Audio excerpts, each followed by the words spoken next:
Agradecer e cumprimentar a todos, dar um muito bom dia para todo mundo que está acompanhando online também. Eduardo, obrigado pela oportunidade de conhecer um pouco mais da Health ID aqui, trazer um pouco dessa experiência para as operadoras de plano de saúde no Brasil.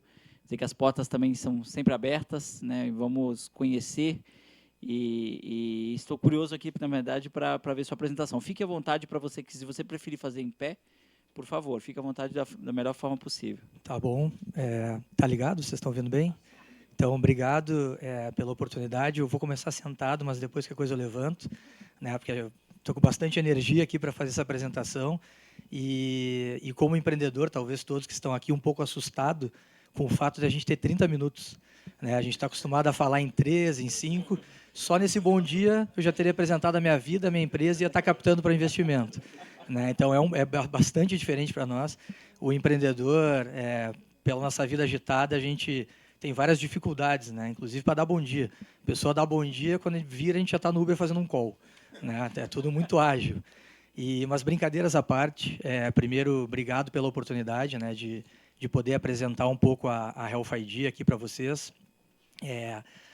A Health ID, deixa eu só para concatenar aqui, como já foi dito, ela é uma Deep Tech especializada no desenvolvimento de dispositivos alternativos para coleta de sangue capilar. É uma startup muito pautada na parte de P&D, né? Então, a gente tem toda uma equipe de PhDs e bolsistas de mestrado para desenvolver os nossos produtos. A gente está muito submetido a questões regulatórias da Anvisa, então a gente tem esse viés muito forte também. Mas antes de mostrar os nossos produtos, eu gostaria de explicar um pouco para vocês, né, apesar de ser todo mundo aí do mercado de saúde, o que seria essa coleta de sangue capilar. Né? Porque muitas vezes a gente fala em sangue capilar, a pessoa já imagina tirando um cabelo para fazer a coleta. Né? E, na verdade, não é isso. Né? A coleta de sangue capilar, na verdade, ela é uma alternativa à coleta intravenosa. Né? Vocês estão vendo aí na imagem a senhorinha fazendo uma coleta. Essa é a coleta que hoje em dia é a coleta que nós temos aqui como regra no Brasil. Uma coleta que tem diversas barreiras logísticas, uma coleta que não tem uma experiência tão agradável, vamos dizer. Muitas pessoas têm dificuldade de se submeter a ela.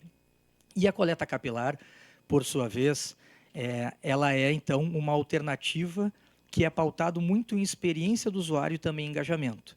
Tá? Existem duas formas mais, vamos dizer, usuais de fazer a coleta capilar. Uma delas, que depois eu vou mostrar para vocês, é com uma lancetinha na ponta do dedo, e aí depois esse sangue vai ser transferido para o dispositivo, e outra que já tem um grau de automação maior, que é essa segunda imagem, que é um dispositivo acoplado ao braço, onde a gente simplesmente aciona um botão e o sangue ele vai sendo extraído de uma forma totalmente automatizada. O que a coleta capilar consegue, vamos dizer assim, entregar diferente da coleta intravenosa? Primeiro, no sentido de experiência, ela é, como vocês podem ver nas imagens, minimamente invasiva. Né? Então, pelo fato de ser minimamente invasiva, ela já traz uma experiência um pouco melhor. Segundo, que não precisa de um profissional especializado para fazer o manuseio. Então, ela pode ser feita através de autocoleta. Né? E por ser feito através de autocoleta, ela pode ser feito, como a gente chama, anywhere. Eu poderia fazer aqui agora uma coleta de sangue, obviamente que higienizando, seguindo, né, o manual de coleta. Poderia fazer aqui, eu poderia fazer em casa, eu poderia fazer dentro de uma empresa, poderia fazer em regiões remotas, eu poderia fazer em diversos lugares. Então, esses já são algumas vantagens com relação à experiência que a coleta capilar traz. A segunda grande vantagem é com relação ao engajamento. Né? E aí uma opinião própria minha, e aqui diante, né, de pessoas muito experientes no mercado, eu acho que o engajamento é um dos grandes problemas na saúde pública e privada no Brasil. Na saúde suplementar, por exemplo, já existem diversas iniciativas de APS, programas preventivos, promoção à saúde, jornada com cuidado coordenado, mas que muitas vezes a dificuldade é captar, né? A gente conseguir engajar o paciente para que ele siga aquela jornada. E a coleta capilar pode ajudar muito nisso. Tá? Por quê? Algumas das vantagens. Como eu falei, essa coleta capilar ela pode ser feita através de autocoleta. Tá?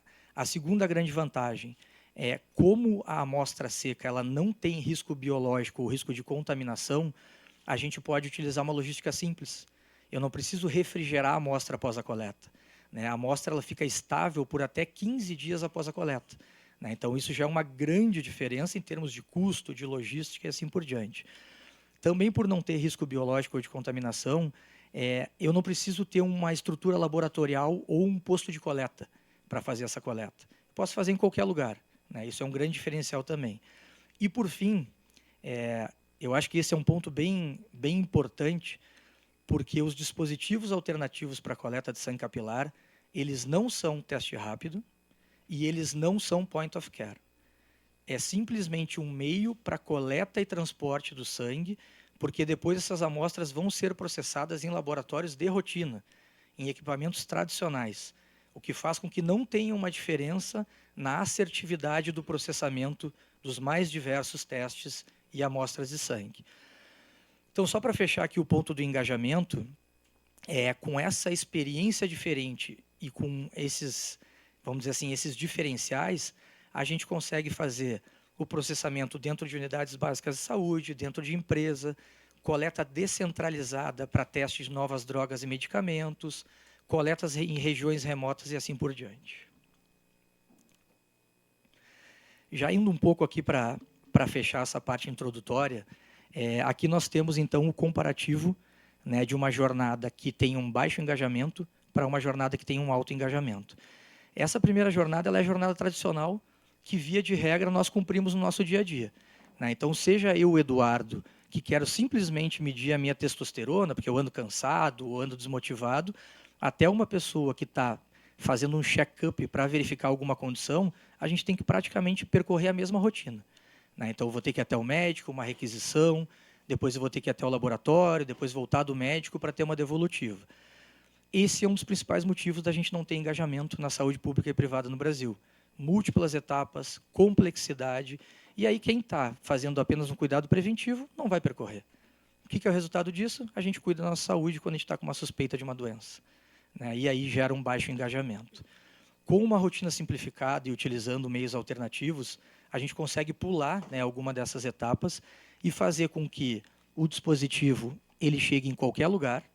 Eu posso fazer a coleta, como eu já falei, em casa, na empresa, de férias, na casa de praia. Eu mesmo faço a coleta no horário que eu quiser e depois eu envio por motoboy ou pelos correios essa amostra para o laboratório. Aqui eu vou ter um alto engajamento. Aqui eu consigo fazer, por exemplo, um programa, uma implementação de saúde ocupacional dentro de empresas. Aqui eu consigo fazer um rastreamento epidemiológico num bairro, numa cidade, né, falando de saúde pública, para depois entrar com promoção à saúde, para depois entrar com programas preventivos. É claro que, né, a gente sempre tenta puxar o assado para o nosso lado, mas na primeira jornada já existem inovações. Eu posso fazer telemedicina, pegar requisição digital, eu posso que o laboratório vá até a minha casa e depois eu recebo uma devolutiva também online do meu médico, fazendo o fechamento por telemedicina. Mas a questão é, a gente tem que ter mais alternativas, né? A gente tem que ter mais opções para lugares remotos, para coleta em massa e assim por diante. Então, só fechando essa primeira etapa, desculpa, e trazendo alguns exemplos aqui de saúde suplementar, o Marcos até falou comigo, onde é que isso se enquadraria dentro de uma operadora de saúde? Eu vejo em várias etapas, né? Inclusive, o nome da startup é Health ID, porque a gente imaginava que isso seria a identidade de saúde do beneficiário a partir do momento que ele entra no plano de saúde, né? Então, assim, nós sabemos que é proibido o Health Score, nós sabemos que é proibido fazer antes da declaração de saúde, de fechar o contrato, qualquer informação que não seja a declaração de saúde. Ok, mas no sentido de fazer um onboarding, depois que o beneficiário entrou na operadora, para a gente ter um pouco de informação da saúde, navegar ele, encaminhar para primária, secundária e terciária, isso pode fazer, né? Então, como a gente está falando de coletivo empresarial, é totalmente viável que alguém vá até a empresa, faça uma coleta em massa em questão de 1 hora e depois tenha, vamos dizer assim, um cheiro do que é a saúde daquela população e como ela pode navegar depois dali. Pode ser feito também em tempo real no consultório médico, pode utilizar para teste de novas drogas e medicamentos de forma descentralizada e assim por diante. Bom, essa era uma parte, então, só para introduzir e deixar um pouco mais claro o que é a coleta de sangue capilar. E aí, agora eu vou mostrar para vocês um pouco, então, dos nossos produtos. produtos que já estão sendo exportados, produtos que já estão no mercado e produtos que estão em desenvolvimento. O primeiro produto é o Health ID PSD, que é o Plasma Separation Device. O nosso produto, né, e de novo, ele é só um meio de transporte e de coleta de sangue, apesar de ser um produto aparentemente simples, ele tem uma série de vantagens com relação aos demais produtos que estão no mercado. Primeiro, que são só 3 dispositivos no mundo que são capazes de isolar o plasma do sangue total dentro do dispositivo. Tá? Então, esse dispositivo ele tem uma membrana, que é uma fibra de vidro, que a gente compra no mercado, que a gente impregna alguns reagentes nessa membrana e faz com que o sangue total ele percorra só até um determinado momento, que é um pouco depois ali do visualizador de amostra suficiente. Dali para frente, ele vai isolar o plasma. Eu vou só passar um slide a mais para frente para isso ficar mais claro. Então, eu aplico 4 gotinhas de sangue. Aquela parte esbranquiçada, amarelada, já é o plasma sendo isolada do sangue total. Né? Então, de certa forma, a gente consegue já fazer a centrifugação, né, separando o plasma do sangue total dentro do próprio dispositivo. Eu já volto aqui para falar um pouco mais, mas só para explicar os diferenciais. Além disso, a gente tem um funil que aparentemente é um funil simples, mas é um funil que a gente demorou aí quase 2 anos para achar o ângulo correto para fazer com que o sangue percorra o trajeto correto e que eu também não consiga contaminar a amostra quando eu for pingar. Né? Então, tem uma série de tecnologia aplicada naquele funil.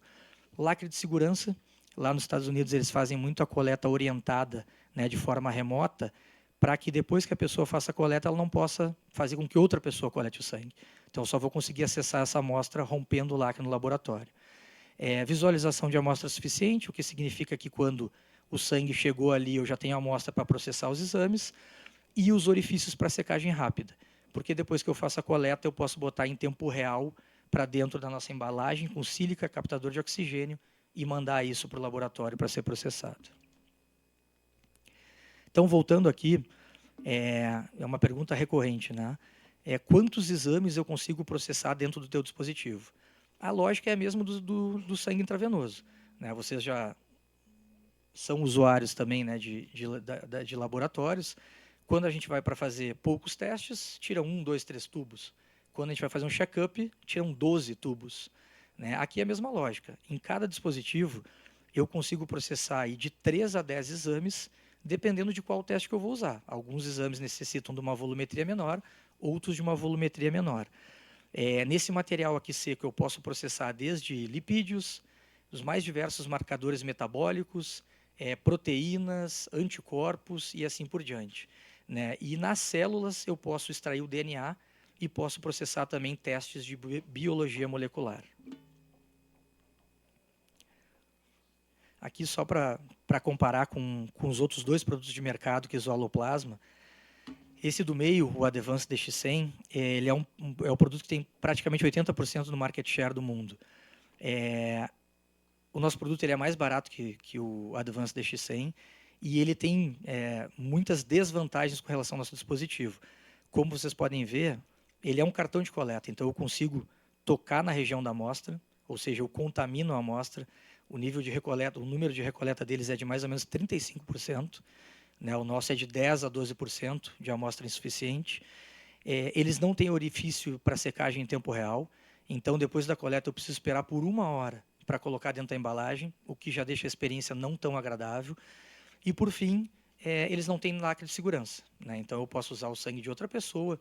Quando a gente está falando aí de seguro de vida de valores maiores, onde esse tipo de amostra é utilizado.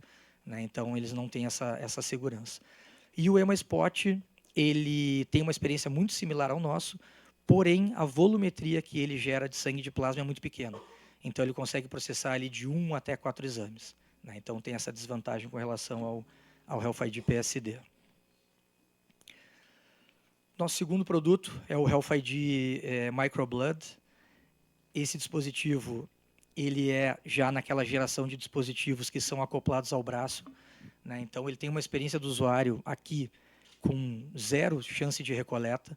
Eu simplesmente higienizo meu braço, colo o dispositivo no braço, ele tem um botão que eu aciono, eu poderia estar aqui conversando com vocês e o meu sangue ia estar sendo, né, extraído ali através desse dispositivo.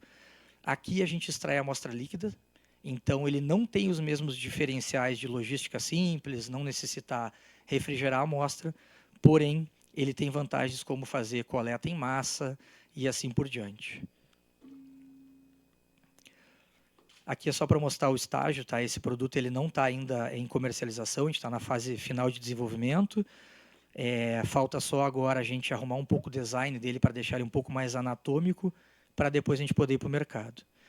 Nesse dispositivo eu posso usar os tubos tradicionais de mercado, de soro, de plasma, de sangue total, com anticoagulante e assim por diante.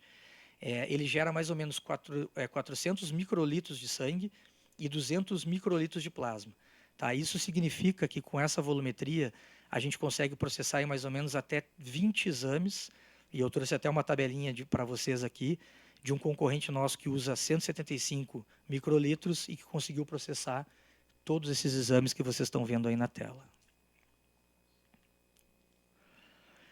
Nosso terceiro produto que está na fase aí de final de prototipação, né, de prototipagem, é o Health ID DBS.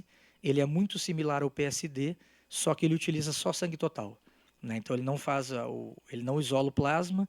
É um produto um pouco mais simples, mas que para certos tipos de exame, para ter uma volumetria melhor, ele é o produto adequado.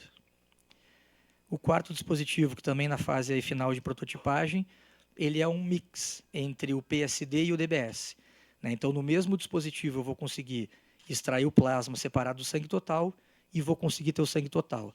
Aqui já é para a gente fazer mais ou menos aí processar de 10 a 20 exames, dependendo dos testes que vão ser realizados. Tá? É o primeiro dispositivo no mundo que faz o isolamento plasma e também utiliza o sangue total, né, em duas esteiras semelhantes. E, por fim, o Health ID Micro Dried Sample, que aí sim, ele utiliza o mesmo mecanismo do microblood acoplado ao braço, só que a gente vai acoplar o PSD isolando o plasma aqui. Tá? Então eu já tenho o sistema de sucção, eu já sei como fazer a extração do sangue com o dispositivo acoplado ao braço, porém a gente ainda tem que adaptar o nosso dispositivo para um tamanho menor, né? E para que a gente colete, aí está a grande dificuldade, sempre a mesma quantidade. Porque se ficar o sangue escorrendo, eu vou ter só sangue total, não vou conseguir isolar o plasma, né? Eu vou ter que, de alguma forma, estopar aquele sangue para que ele tire de 3 a 4 gotas para que eu faça o isolamento do plasma. Nós temos, então, a nossa fábrica própria. Tá? Esses produtos são fabricados no Brasil, desde a parte de prototipagem até a parte de fabricação. A nossa fábrica está no interior do Rio Grande do Sul, em Campo Bom, dentro do Parque Tecnológico da Fevale, que já nos dá um grande diferencial, porque a gente consegue aí ter uma equipe bem robusta, né, de mestrandos, vamos dizer assim, bolsistas, então que qualifica bastante a nossa equipe, e a gente é capaz hoje de produzir até 100 mil dispositivos por mês. Aqui só mostrando um pouco da nossa planta da fábrica. O processo de fabricação ele não é complexo, tá? Ele tem só uma etapa que tem um pouco maior complexidade, que é o preparo da membrana, que é aquilo que eu falei para vocês, né? A gente compra essa membrana em rolo. Hoje em dia a gente já tem máquina que faz o corte da membrana. A gente precisa impregnar essa membrana, depois secar ela para montar ela dentro do dispositivo. Fora isso, é um processo praticamente de montagem do dispositivo, sem nenhuma complexidade. Então, além disso, a gente tem aí nossas sedes, né? A sede administrativa em Porto Alegre, em São Paulo e no Rio de Janeiro. E um ponto muito importante, né, que foi citado lá no começo, o nosso produto ele é muito pautado em validação científica e em comprovações. O nosso produto ele foi para vamos dizer assim, para um outro patamar a partir do momento que a gente teve uma publicação na Clinical Biochemistry, né, onde a gente validou toda a nossa metodologia e toda a usabilidade do nosso dispositivo. Aqui nesse artigo nós validamos colesterol total, LDL, HDL, triglicérides, glicada e creatinina.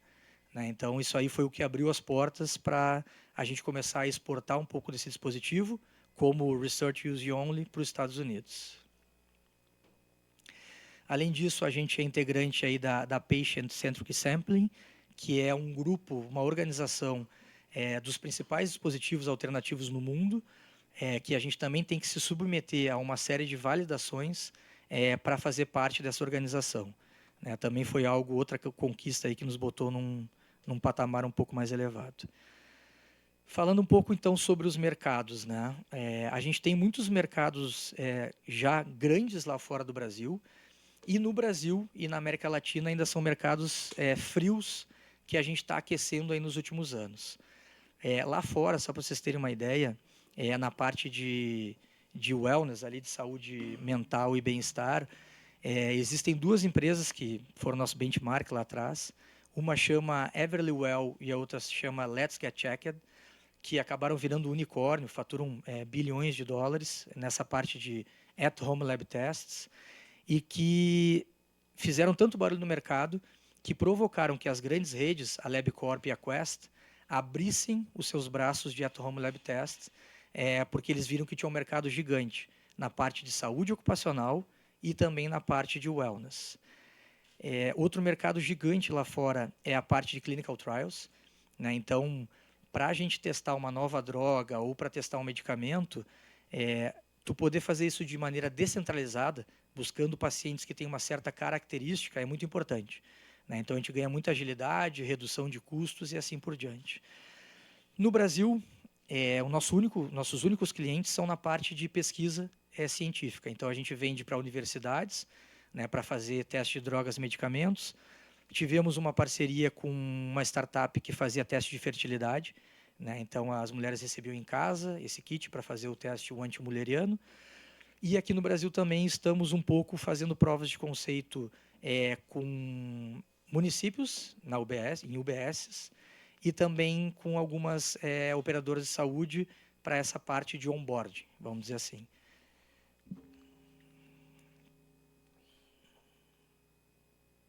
Aqui, então, trazendo um pouco dos números do mercado, né? Nesses gráficos aí dá para ver que a América do Norte, principalmente os Estados Unidos, são os mercados já consolidados, mercados que faturam aí na parte at-home lab test mais de 20 bilhões de dólares ao ano. O mercado de dispositivos ele foi de mais ou menos 1,5 bilhão de reais em 2023 e está projetado aí para 2,5 bilhões para 3 bilhões em 2030. Então, aqui mais só alguns números. O mercado de clinical trials ele foi de 45,6 bilhões em 2021, se não me engano, e o at-home testing foi de 22,6 bilhões, ou seja, mercados já bem expressivos lá fora, e ambos que se utilizam muito dos meios alternativos. Aqui é só um comparativo, tá, do PSD com relação aos demais concorrentes do mercado, né? A gente tem um preço bem abaixo dos concorrentes, temos validações, temos todos os diferenciais que eu falei lá no começo. Então, eu diria que a gente tem o melhor custo-benefício, perde um pouco na parte de experiência do usuário, porque eu acho que o melhor experiência do usuário é aquele acoplado ao braço, porque a gente tem um nível zero de recoleta, que no nosso, como eu falei, ele fica ali na média de 10% a 12%. Para finalizar, então, né, um pouco de quem está construindo essa história, a gente tem 2 PhDs aqui, que o Rafael Linden, principalmente, ele é referência no Brasil, aí trabalha há mais de 30 anos com essa parte de meios alternativos. Eu não sei se vocês viram, mas os atletas nas Olimpíadas estão todos sendo testados no antidoping com a coleta de sangue capilar através de DBS. O Rafael participou de todo esse projeto das Olimpíadas também. Foi presidente de várias associações e certificações de qualidade com relação a amostras alternativas, tem mais de 50 artigos publicados, e a Marielle também é PhD, né, e eu tenho experiência em outras startups aí do mercado de saúde nos últimos anos. Aí um pouco nossos clientes e parceiros, na parte de dispositivos e também na parte de tecnologias. E, por fim, alguns dos ecossistemas aí que nós estamos dentro ou estivemos, né, em alguma parte da nossa trajetória. Bom, era isso, né? Falei 25 minutos, aí, recorde de pitch. Muito obrigado pela atenção de vocês.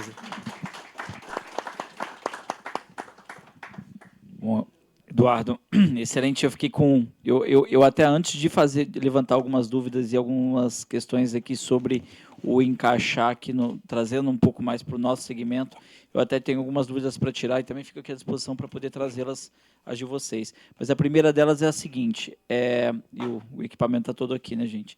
A primeira delas processa dentro de um laboratório que nós temos hoje ou alguma máquina diferente dentro do laboratório é necessária? Não é necessário máquina diferente. Ele existe só uma etapa a mais do que, vamos dizer, os NTOs, que são totalmente automatizados hoje. Quando essa amostra chega no laboratório, já existe automação para isso. Tá? Obviamente que nós, como startup, não temos toda essa automação ainda. A gente tem que só fazer uns punchzinhos da amostra, da membrana, ou do sangue total ou do plasma. Isso vai para um tubo de ensaio onde é colocado um reagente. A gente reconstitui essa amostra, então ela se torna líquida de novo. Depois disso, ela é processada dentro de uma esteira normal. LabCorp, Quest, essas grandes redes lá fora, já tem automação. É uma maquininha que vai, faz o punch, larga no tubo de ensaio, coloca o reagente, depois dali ele segue um processamento normal. Quer dizer, no laboratório brasileiro a gente só não vai estar não tem automação, mas o profissional vai fazer esse processo todo com o equipamento que ele tem lá disponível. Ótimo. Exato. A gente vem conversando nos últimos 2 anos aí com as grandes redes e está muito perto aí já fez toda a etapa de validação com uma das grandes redes e eles já estão olhando lá para fora para trazer essa automação para o Brasil. Perfeito. Segundo ponto, tempo de processamento. Muda alguma coisa em relação a uma coleta? Tirando toda a parte, eu estou falando a coleta em si, eu estou querendo só processar lá dentro do laboratório. Processa tão só com relação a essa etapa anterior, porque mesmo com automação, depois que a gente extrai os punches e coloca dentro de um tubo de ensaio, existe uma maquininha, isso a gente já tem de forma automatizada, que ela fica durante 1 ou 2 horas agitando a amostra para reconstituir ela. Então, seria esse SLA de 1 a 2 horas a mais só para fazer esse processo de agitação da amostra. Legal. Bom, acho que o processamento que a gente percebe o processamento disso, ele é muito parecido com o que a gente já tem hoje, mas o processo de coleta bastante diferente. E talvez aí é onde a experiência de fato muda, né? Tá tentando trazer um pouco aqui para o nosso mundo, vou adiantar para você um pouco do nosso cenário, né? Então, o nosso cenário, quando a gente olha para exames, né, laboratoriais, ele não é muito animador, porque eu já tenho uma dificuldade e um entendimento de que a gente tem excesso de exames na ponta sendo realizados. Então, eu imagino que o facilitar o processo de coleta, assim como facilitar, eventualmente, o acesso aos profissionais ou especialidades, sempre gera algum tipo de desperdício, vai gerar também. Mas olhando o modelo, olhando a estrutura do que vocês montaram e olhando a praticidade, eu enxerguei aqui alguns lugares ou alguns pontos que você pode usar. Eu acho que eu não deixaria todo disponível, quer dizer, não é todos os exames realizados dessa forma, mas em alguns pontos seriam talvez muito interessantes para nós. Eu queria que você falasse um pouquinho do que vocês já pensaram para a entrada, né, para o onboard. Quer dizer, em última instância, o que eu tenho hoje de processo de entrada de beneficiário do ponto de vista regulatório? Primeiro, né, o plano de saúde é comercializado para todos, eu não tenho nenhum tipo de seleção, sem dúvida nenhuma. Mas eu tenho um processo de entrada que observa entrevista qualificada, né, para que a gente possa, na verdade, setar, né, carência, cobertura parcial temporária, etc. Você vislumbra que é possível, por exemplo, que o meu comercial, quer dizer, o corretor, ele caminhe com isso aqui já para fazer a coleta no momento da venda e a gente já processar isso muito rapidamente, porque o beneficiário ele vai entrar no plano. A única dúvida é se ele tem carência para alguma doença ou não. Então, quer dizer, você tem que processar isso aqui rapidamente e a gente, além da entrevista qualificada, você tem o exame também? Perfeito. Eu assim, tem pessoas muito mais experientes que eu aqui, mas do ponto de vista da ANS, eu acredito que a gente não poderia fazer essa coleta antes de ter o fechamento, vamos dizer, da contratação. Seja porque existem algumas barreiras de fazer health score. Eu acredito que não poderia ser feito antes de fechar a contratação. Tá? Eu não tenho certeza do ponto de vista normativo. A gente, na verdade, tem a dificuldade de que você não pode vetar a venda, né? Mas por outro lado, você tem o entendimento da justiça que para você comprovar que havia uma doença ou lesão pré-existente que não foi autoidentificada, teria que ter exame. Sim. Então, assim, eu tenho as duas pontas da moeda. Regulatoriamente falando, há caminhos para encontrar, desde que você health score a gente não tem. Sim. não vai ter, e nenhum tipo de barreira para venda. Eu ainda não vi ser usado dessa forma. Eu também ainda não vi a operadora fazendo o exame no momento da entrada. É claro que a entrevista qualificada ela precisa ser aprimorada, organizada, melhorada, para que a gente consiga identificar com mais precisão, eventualmente, essas doenças lesões persistentes. Mas a entrevista qualificada, de novo, é uma entrevista. É autodeclarada. E quando a gente vai para o meio judicial, o autodeclarado, se eventualmente o autodeclarado dela não tem, se não tiver exame para comprovar, não avança. Então, eu acho que cabe uma avaliação aqui de como fazer.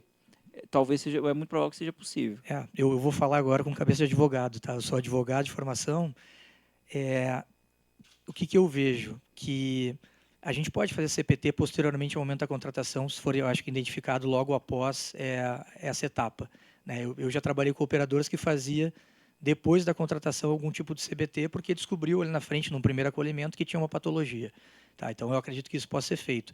Porém, vamos imaginar que eu fiz um teste, descobri alguma doença renal naquele paciente, e aí eu vou fazer uma CPT. Só que ele pode me dizer, bom, mas eu não sabia que eu tinha aquela doença. Né? Eu teria que comprovar que ele já tinha o diagnóstico daquela doença previamente para fazer uma CPT. A coleta tem que ser no momento. Exatamente. Não então, pode ser assim, posterior. É um pouco complexo, eu não sei se nesse momento anteriormente, porque se eu não vou usar na precificação, não tem por que eu não fazer no momento de onboarding, que é depois da contratação. Mas aí você não coloca quando imputa carência. Entendi. Entendeu? A coleta tem que ser anterior. Ainda que seja minutos ou horas antes, mas tem que ser Mas minutos. você está falando no sentido de CPT. Sim. Pois é. Eu já trabalhei de novo com operadoras que faziam logo após, já fez a contratação, a pessoa disse tudo não. Só que a pessoa passava por um primeiro acolhimento, né, para depois fazer uma navegação e ali era identificada uma doença. Era feita uma retificação da declaração de saúde, incluindo uma CPT. Sim, é possível também, mas aí você tem que fazer uma retificação, quer dizer, e o próprio contratante tem que assinar, quer dizer, tem que Eu acho que assinar nesse sentido de retificação de DPS talvez fosse um caminho. Mas falando um pouco ali na questão do desperdício de recursos, vamos dizer, né, que foi o primeiro ponto ali que tu levantaste, eu vejo um pouco ao contrário, tá? Porque hoje em dia a tomada de decisão na saúde suplementar, via de regra, ela está com o beneficiário, né? Porque muitas vezes a gente não consegue captar ele antes de ter uma sinistralidade, né? Eu geralmente vou entender da saúde dele quando eu estiver pagando a conta, né? Isso é um pouco da regra. Se eu fizer exames básicos, perfil lipídico, creatinina, glicada, eu já vou ter como orientar ele. Né? Então, se eu estou falando de alguém que tem obesidade, está com diabetes, eu sei que vai ter um alto risco cardiovascular.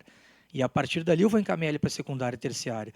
Se eu não fizer esses testes previamente com baixo custo, né, e a gente está falando, desculpa, deve ter corretor aqui, mas a gente sabe que o corretor ganha 1, 2 mensalidades ali no início. E se a operadora gastasse R$100, R$50 para fazer esse screening inicial e poder orientar, não seria algo viável? Né? Então, eu acho que assim, não é desperdício de recurso, não é a pessoa poder entrar no site, escolher o teste e fazer. Né? Não é na pegada wellness, mas sim na pegada de fazer um screening inicial e a gente ter a Health ID da pessoa desde o D0, né? A identidade de saúde. Sem dúvida, sem dúvida. A ideia é essa. Eu acho que a gente não poderia ser, não deveria ser na linha do mais um serviço que você pode ir lá clicar, dar um clique e ter o acesso. Agora ele pode ser bastante interessante. Eu acho que nessa entrada, agora como você colocou um screening interessante, screening de uma carteira de plano corporativo, quer dizer, um screening inicial, ou seja, você vai disponibilizar a tecnologia em pontos. Nesse ponto aqui do screening, ok, vou disponibilizar. E eu diria até um terceiro que eventualmente cabe avaliação, aí teria que saber para quais, mas é para o acompanhamento do crônico. Exato. Em especial em planos individuais ou familiares, onde eu tenho pacientes crônicos que vão estar comigo muito tempo. Quer dizer, eu também tenho um problema na saúde suplementar muito tradicional, que é rotatividade de carteira. Então, assim, às vezes você você colocar para uma empresa ou para uma operadora, vamos fazer um screen, você tem uma população aqui de 5 mil pessoas, planos corporativos, olha, essa carteira gira tanto, ela gira 40%, 45% ao ano. Porque não é só o contrato que gira, os colaboradores da empresa giram. Mas para algumas outras carteiras, como a de plano individual, o giro é muito baixo. Ele é muito baixo. E aquele crônico que está ali, ele vai continuar. Então, quer dizer, fazer o acompanhamento completo dele é bastante interessante. Temos uma pergunta aqui, ó. Rapidinho, não, só primeiro Parabéns, Eduardo, pela apresentação, muito bacana, né? Boa, puxa aí, vamos puxar uma salva de palmas. Cara, uma dúvida que é mais mercadológica até do que de operadora. Como é que têm sido as suas interações com grandes redes de medicina diagnóstica? Elas têm soluções próprias, são potenciais clientes, para aquelas, principalmente aquelas que fazem, obviamente, coleta domiciliar. Como é que você vê dessa relação sua com as grandes redes de medicina diagnóstica, já que você não faz processamento, Sim. né? Perfeito. São meus parceiros, né? Serão meus parceiros, porque ainda são mercados que não estão aquecidos no Brasil. Eu venho conversando há 2, 3 anos e eu senti uma evolução na maneira como eles enxergam nessa coleta com amostras alternativas. Lá atrás, há 3 anos, era muito o discurso de não ter a mesma eficácia do que o sangue intravenoso, né? Então, eu vou ter uma distorção no resultado e isso é um problema, né? Até o momento que eles viram que iam processar nas mesmas máquinas, que lá fora as grandes redes estavam fazendo, isso foi superado. Chegou no segundo momento em que eles começaram a cogitar ter, só que eles precisavam ter a parte de validação, né? Então, como eu falei para vocês ali, quase todo teste ele é possível fazer com o dispositivo ou com o meio de coleta alternativa, mas a rede de laboratório tem que fazer uma validação, porque cada um tem seus protocolos, e aí às vezes não tem tempo, não tem investimento e assim por diante.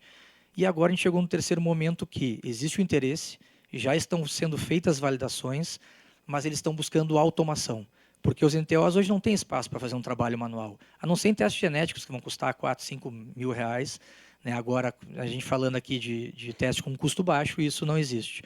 Então, esse é o momento, as grandes redes estão olhando para a automação e, durante muito tempo, eles pensavam que iam canibalizar o mercado deles, né? Porque, assim, pô, isso vai ser concorrência, e aí, com o tempo, se viu que não, né? O mercado de medicina diagnóstica é um dos únicos mercados que não olha para essa parte wellness, né? Os outros mercados, tudo estão faturando bilhões nesse mercado, eles não estão olhando, né? A parte de saúde ocupacional, eu vou trazer um exemplo para vocês.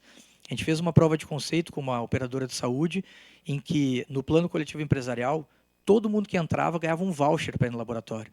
Só 12% ia, né? Então, assim, não tinha uma utilização. A gente fez uma prova de conceito e teve 86% de utilização. Chegava na casa da pessoa, a pessoa fazia a coleta, mandava para o laboratório. Então, agora eles enxergaram que não é canibalização, é o oceano azul. Então, é esse momento que a gente está de relacionamento com as empresas de medicina diagnóstica. Bacana, obrigado. Quer fazer uma perguntinha? Pô, Edu, você está no cubo aqui comigo, eu não sabia quanta coisa boa você tem aí. Sou discreto. Mas vou fazer a parceria. A questão de pessoas que não vão ao laboratório, muitas vezes é medo de agulha, principalmente no time mais masculino. Eu já fiz pesquisa, né? Eu conheço pessoas que têm verdadeiro horror à agulha. Agora, para idoso, pegar veia é muito difícil, né? Porque ele já está naquela síndrome da fragilidade. Então, é bastante exaustivo para um idoso. A coleta direta com agulha, ela vai na veia. A sua coleta, ela é capilar. Qual é a sensação que a pessoa tem colocando no braço, por exemplo? E quanto tempo demora essa coleta para um exame anatomatológico de hemograma, por exemplo, que é o mais comum que se tire, né? Tem vários outros desmembramentos, mas, vamos dizer, um completo que dê para o médico fazer um bom diagnóstico. Qual é o tempo e qual é a sensação que a pessoa tem? Perfeito. Vamos lá, só para diferenciar o da ponta do dedo para o do braço, tá? O da ponta do dedo realmente exige um pouco o mínimo de habilidade do paciente, né? Porque ele vai ter que só pegar a lancetinha, encostar no dedo e fazer a pressão. A gente chegou ao ponto, para tentar melhorar a coleta, que a gente fez uma toalha de proteção que mostra a posição que a pessoa tem que botar a mão, se é canhoto, se é destro, aonde ela tem que pressionar, né? Então, a gente foi bem detalhista para tentar evitar a recoleta. Mas aqui exige um pouco de manuseio. Falando sobre dor, é mínima. É como se fosse um beliscão na mão, tá? Esse do braço ele é fantástico. Esse do braço, assim, praticamente não sente nada. Higieniza, coloca aqui, aperta o botão, 2 minutos no máximo para a gente conseguir extrair aqueles 400 microlitros de sangue. Pena que eu não trouxe o outro, que a gente poderia mostrar um dos cases lá de fora. Poderia estar usando agora aqui, conversando com vocês, e meu sangue está escorrendo, né? Então, questão de 2 minutos, encheu o tubinho, eu tiro, higienizo, coloco aqui um band-aidzinho e está tudo pronto. Então, não, ele é descartável. É descartável. O custo, esse aqui, o meu custo de produção, ele é mais ou menos de R$6, tá? Esse dispositivo. Os acoplados ao braço são um pouco mais caros, porque tem uma engenharia de lanceta própria, né, de sucção. O meu custo de produção ele é mais ou menos de R$18 a R$20. Eduardo? Assim, na frente de todo mundo? Na frente de todo mundo? Tem volumetria aí para Já falar? deu, já deu Tem que ter custo. volume, cara. O preço unitário vai ficar feio, né? Então, mas é que o pessoal das operadoras sabe o que é, né? Já vamos colocar 6,50 agora. Mas deixa eu te falar. Bom, mas deixa eu te perguntar, antes de passar para o João, só vou colocar duas coisas para ti. Se vocês têm... Ah, tá, você, né? Bom dia. Bom dia. Sou Zênia, eu sou da Bahia. Eu trabalho com auditoria e consultoria e faço parte de um conselho de administração do Grupo MED, que trabalha com medicina e diagnóstico na Bahia. Eu fiquei interessada e com algumas dúvidas. Em que estágio está? Por exemplo, o laboratório ele teria que comprar os kits, tá? Que é ele que vai cobrar o exame, mandar para o paciente, para casa do paciente, o paciente faz a coleta, porque essa é a forma mais prática, recolher. E como é que está? Aí vem para a minha usina, ok? Nessa usina, você falou que está ainda em fase de adaptação. É isso, as usinas do Brasil, elas não estão ainda em condição de fazer o processamento. Por exemplo, eu pego um pedido com 30 exames, tá? Eu vou mandar 3 dispositivos desses, mais ou menos, para a casa do paciente. Aí, chegando na minha usina, ela ainda não está madura o suficiente para fazer esse processamento desses exames, é isso? E tem outra coisa, tem algum exame que não consegue com essa coleta capilar? Porque aí, a experiência que a gente tem no Brasil hoje de coleta capilar são daqueles exames que, por exemplo, da Abbott, por exemplo, que tem aqueles que a gente vai lá, coleta, usado muito na emergência, na UTI, centro cirúrgico, para ver gasometria, fazer alguns exames, tá? Mas a gente não tem essa experiência. E a gente lê na hora o resultado. A gente não tem essa experiência com esse tipo seu. Eu quero saber o que é que vai acontecer comigo na minha usina. Perfeito. Então, como eu falei brevemente antes, quando chegar lá no seu NTO, na sua usina, hoje em dia, o seu laboratório já poderia processar, porém, de uma forma manual. Tá? Então, não colocaria numa esteira automatizada em que ia ser tudo de forma automática. Eu só precisaria fazer uns punchzinhos na membrana, colocar dentro de um tubo de ensaio, reagentes, reconstituir a amostra. Então, eu reconstituo, eu não processo ela seca. Eu reconstituo o plasma e o sangue total e depois ele vai para uma esteira tradicional. Hoje em dia já poderia ser feito isso no Brasil, em todas as grandes redes de laboratório. Só que as grandes redes sempre pensam em automação. Então, para implementar, eles já estão buscando máquinas lá fora que faz todo esse processamento automático. Tá? Mas, assim, esse dispositivo ele já é comercializado, a gente já exporta para os Estados Unidos, a gente já usa ele aqui no Brasil, e a gente, como ainda não tem nenhum laboratório que faça isso, a gente processa dentro da Universidade Fevale, também através da nossa equipe de PhDs. A segunda pergunta... O processamento da usina eu falei agora, teve uma segunda que foi... Tem alguns exames, sim. Tá? Hemograma é um deles. Com a amostra seca eu não consigo fazer. Tá? Porque a partir do momento que eu seco, eu perco as propriedades e eu não consigo reconstituir ela a ponto de fazer uma aferição correta. Mas é exceção da exceção. Tá? Então, que eu não consigo fazer aqui dentro das amostras secas reconstituídas. Eduardo, primeiro eu queria perguntar para você se a gente pode circular o dispositivo. Tá? Eu já vamos fazê-lo aqui. Quer passar com o kitzinho. E aí colocar para você, se vocês já pensaram em algum tipo de serviço de assinatura,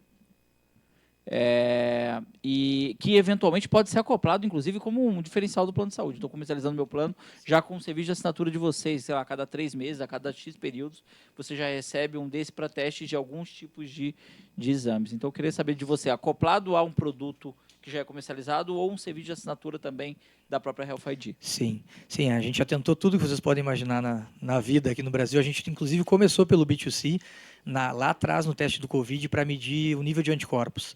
Né? O que acontece no B2C? Tem que ter muito dinheiro para investimento para conseguir, né, ingressar nesse mercado. Então, a gente ficou um curto período de tempo e acabou vendo que não era por ali que a gente tinha que começar. Né? Por quê? Porque tem que catequizar o mercado, tem que ter um tempo de maturação e aí a gente não tinha fôlego para isso. Com relação a a parceria com operadoras, ou seja o que for, para fazer essa jornada, com certeza. A gente não tem ainda... A gente está fazendo muita prova de conceito aqui no Brasil, tá, com operadoras de saúde. Mas a gente não teria nenhum case para te falar assim, maduro, de uma jornada completa utilizando o dispositivo. Tá? A gente fez com uma grande indústria farmacêutica, está finalizando agora uma POC para utilização para pessoas que têm hipotiroidismo naquela etapa de adaptação do medicamento.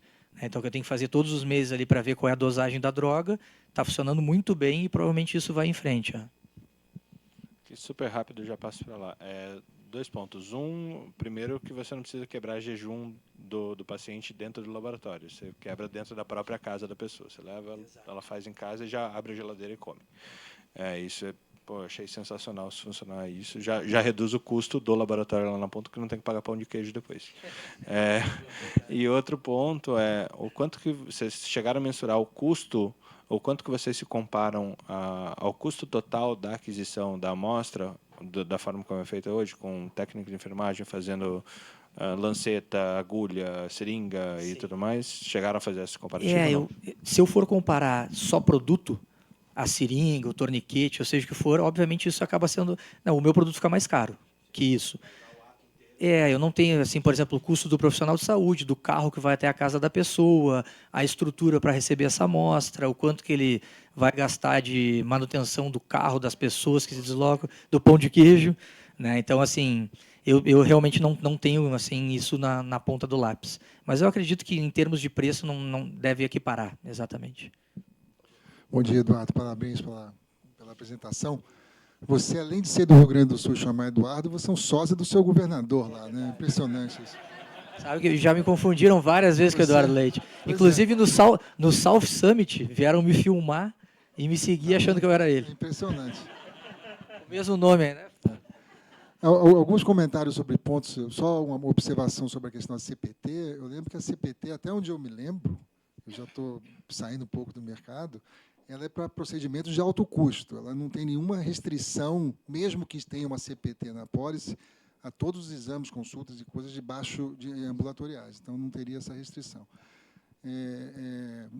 Um ponto que você mostrou ali, acho que no primeiro ou segundo slide, talvez como argumento de venda, foi a simplificação da jornada, né? Você mostrou, de um lado, uma jornada complexa de ir para laboratório, para consulta, para médico, e, na outra, 3 pontinhos ali, papum. Sim. Mas eu lembro que você o usuário precisa na saúde suplementar, para ter algum tipo de cobertura, precisa de um pedido médico para realizar o exame. Ele não pode se autoexaminar ou fazer essas coisas individualmente, né? Então, isso é uma parte da cadeia ou da jornada que necessariamente estará lá, e incluirá também uma consulta médica. O outro é reforçar a observação do Marcos, que você, na saúde suplementar, é uma guerra morro acima, porque a gente está observando uma explosão de exames, sim, inclusive com os próprios pedidos de exame. O médico não se dá o trabalho mais de escrever o exame. Ele marca um X num papel que tem lá uns 30 tipos de exame, ele só vai marcando um xizinho. Tem uns que nem X marcam, eles passam a linha reta, assim, de cima a baixo, para pegar a coluna inteira. Então, esse é um desafio que você tem, que é uma coisa que facilita a jornada, mas também facilita o uso desnecessário, ou o abuso, como a gente chama. Então, fica a dica. E tem um mercado que talvez você queira dar uma olhada, que é aquelas pessoas que não estão na saúde suplementar, ou porque não estão empregados, ou porque não têm recursos para pagar o plano privado, não são absolutamente pobres, digamos assim, que dependem exclusivamente do SUS, têm alguns recursos, mas o SUS tem seus gargalos também para fazer esses exames, né?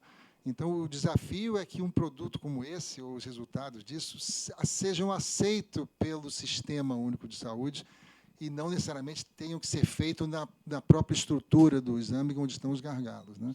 Porque, se você romper essa barreira, você tem um mercado interessante das pessoas, particularmente, adquirindo os seus kits, para facilitar o processo dele no Sistema Único de Saúde. Fica só a dica aí para você. Ótimo, ótimo. Não, obrigado pelas dicas. E a gente está naquele momento de, no Brasil, tentar olhar realmente para diversos mercados para ver onde é que tem uma maior atratividade e aquela pergunta de sempre, né? Quem é que vai pagar a conta, né? Que eu acho que isso é o mais importante. Obrigado. Ô, Eduardo, a gente já encerrou, mas antes eu queria, e essa é uma sim ou não, faz vitamina D? Sim. Então... Então é bom, porque esse aqui é campeão. Bom, tá jóia. Obrigado a todos de novo, obrigado, Eduardo. Eu que agradeço pela oportunidade, obrigado pela atenção de vocês.